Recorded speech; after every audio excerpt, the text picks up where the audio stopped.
Video interesting ఉంటుంది, last వరకు చూడండి. మీ చదువు చెప్పిన గురువే మిమ్మల్ని సార్ అని పిలిచారా? ఊహిస్తేనే భయంకరంగా. మీ లైఫ్లో ఎలాంటిది ఎప్పుడైనా జరిగిందా? నా లైఫ్లో జరిగిందనమాట. చాలా ఇంట్రెస్ట్గా ఉంటుంది. వీడియో పూర్తిగా చూడండి. అయన్నొద్దు, పాయింట్కి రా. వీడియోలోకి వెళ్తే మా యశ్వంత్కి ఒక ఎగ్జామ్ అనేది వచ్చిందనమాట. పక్కూరులో 10 కిలోమీటర్ల అవతల ఎగ్జామ్ అనేది రాయాల్సి వచ్చింది. అక్కడికి వెళ్ళాను. మా టీచర్ కూడా అదే స్కూల్కి వచ్చిందనమాట. వాళ్ళ స్కూల్ పిల్లల్ని వాళ్ళందరినీ తీసుకొని వచ్చి, ఆ మేడం అగుపీక నాకు ఒక 20 సంవత్సరాలు పైన అయ్యిందనమాట. నేను పెద్దోడిని అయిపోయాను. ఆమె 13 సంవత్సరాలు ఉన్నప్పుడు నన్ను చూసింది. 20 సంవత్సరాల పైన అయి ఉంటుంది నాకు తెలిసినంతవరకు. 12-13 సంవత్సరాలప్పుడు చూసింది నా వయసు. ఇప్పుడు మనకి 30 దాకా వచ్చాను కదా. ఇప్పుడు చాలా మారిపోయాం కాబట్టి, మేడం మీ పేరు అది అని అంటే, అవును సార్ అని అనమాట. మనం ఏమన్నా హై స్థాయికి వెళ్ళినవని అని కాదు, మమ్మల్ని గుర్తుపట్టలేదు అనమాట. మా బాబు మేడం ఎగ్జామ్ రాపించడానికి తీసుకొచ్చాము అది ఇదని చెప్తే, ఎవరు బాబు నువ్వు అది ఇదని అంటే, నేను మీ స్టూడెంట్ మేడం అని చెప్పిన. ఏ ఇయర్ ఏది అని అంటే, పలానా ఇయర్ మీరు మాకు 2 years సోషల్ సబ్జెక్ట్ చెప్పడానికి వచ్చారు మేడం అది అని చెప్తే గుర్తుపట్టింది. ఏంటి మమ్మీ ఎవడు చాలా రోజుల తర్వాత, బాబా నువ్వు చాలా సన్నగా ఉండేవి, తలకాయ లావుగా ఉండేదని చెప్పింది అనమాట. అవన్నీ గుర్తుకొచ్చింది. లాస్ట్కి నా పేరు కూడా గుర్తుకొచ్చింది, మధు అని చెప్పింది అనమాట.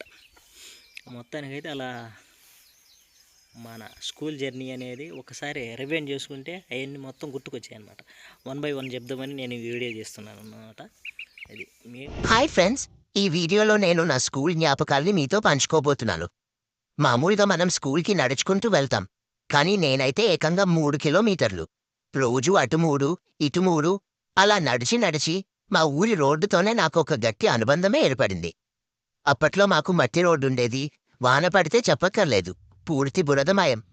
కాకపోతే సరదాగా ఫ్రెండ్స్ అందరం గుంపులుగా నడిచేవాళ్ళం కాబట్టి ఆ కష్టమేం పెద్దగా తెలిసేది కాదు. ఇక సైకిల్ విషయానికొస్తే, స్కూల్కి వెళ్ళేటప్పుడు రోడ్డు వాలుగా ఉండేది. తొక్కితే రయ్యమని దూసుకుపోయేది. కానీ తిరిగొచ్చేటప్పుడు ఎదురుగాలికి చుక్కలు కనిపించేవి. అయినా ఆ జ్ఞాపకాలే ఇప్పుడు తలుచుకుంటే భలే సరదాగా ఉంటాయి. చెప్పడం మర్చిపోయాను, నేను సైకిల్కి ఒక ప్రత్యేకమైన లైట్ పెట్టుకునేవాడిని. మా ఫ్రెండ్స్ అందరూ నన్ను దాని గురించి అడుగుతుంటే నేనేదో సైంటిస్ట్ని అయినట్టు చాలా గొప్పగా వివరించేవాడిని. అప్పుడు నా రేంజ్ ఒక రకంగా ఉండేదిలేండి.